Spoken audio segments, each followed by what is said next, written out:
Hello everyone, welcome back to our channel. Today I'll show you how to quickly shut down your laptop using just your keyboard in Windows 11. First, press the Windows key on your keyboard. This will open up the Start menu. Now using the arrow keys on your keyboard, navigate to the power button. At the bottom left of the Start menu,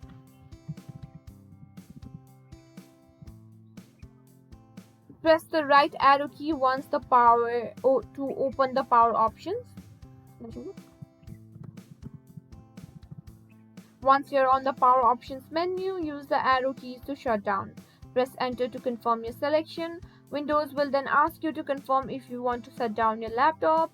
Use the arrow keys to select shut down as and press enter again.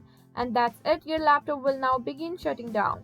Using these keyboard shortcuts can save you time, especially when you need to shut down quickly.